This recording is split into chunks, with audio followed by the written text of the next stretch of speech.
প্রিয় শিক্ষার্থীরা, আইকিউএস একাডেমিতে তোমাদেরকে সবাইকে স্বাগতম। এখন আমরা কাজ 2 নিয়ে আলোচনা করব। তো তোমাদের এর আগে আমি কাজ 1 এর সম্পূর্ণ সমাধান করে দিয়েছি, এখন হচ্ছে কাজ 2 এর সমাধান করে দিব। দেখো এখানে বলেছি কি, ঝুঁকিগুলো আমার যে ঝুঁকিগুলো ছিল সেগুলোকে আমি ক্রমানুসারে সাজাবো, 1 2 3 এভাবে সাজিয়ে আমি একটা পাই চার্ট বা বার চার্ট তৈরি করব। এখানে তোমার পাই এবং বার চার্ট কীভাবে তৈরি করতে হবে এখানে একটা নমুনা দিয়ে দিয়েছে। দেখো আমরা সরাসরি উত্তরে চলে যাই। দেখো এখানে কাজ 2, সাইবার নিরাপত্তার ঝুঁকি বিশ্লেষণ এবং ব্যবহারের শতাংশ নির্ণয়।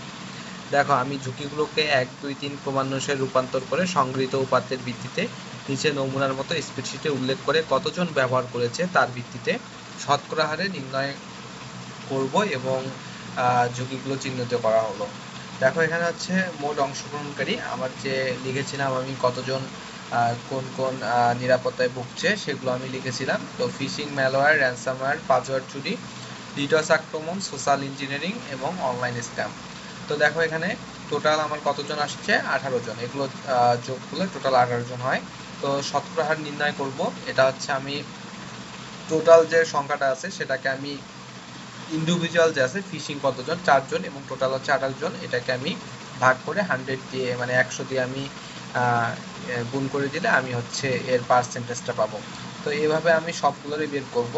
বের করার পর হচ্ছে আমি শতকরা হারের চার্টগুলো লিখবো। এখানে হচ্ছে ঝুঁকি লিখবো, আর উল্লেখ্যকারী সদস্য, আর হচ্ছে শতকরা। এইভাবে আমি একটা চার্ট তৈরি করে দিয়ে দিব। তাহলে তোমাদের দেখতে পাচ্ছ তোমাদের 2 নাম্বারের যে অ্যান্সার সেটা হচ্ছে এভাবে উত্তর করতে হবে। আশা করি তোমরা সবাই বুঝতে পেরেছ। তো এর পরবর্তীতে তোমরা 3 4 5 6 এভাবে 10টা আমি কাজ উত্তর এভাবে সিকোয়েন্সিয়ালি দেওয়ার চেষ্টা করব।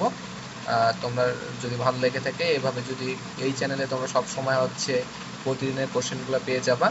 তো তোমাদের যদি ভালো লাগে তোমরা সাথে থাকবা এবং চ্যানেলটা সাবস্ক্রাইব করে রাখবা যেন তোমরা সাথে সাথে সব কিছু পেয়ে যাও। Thank you.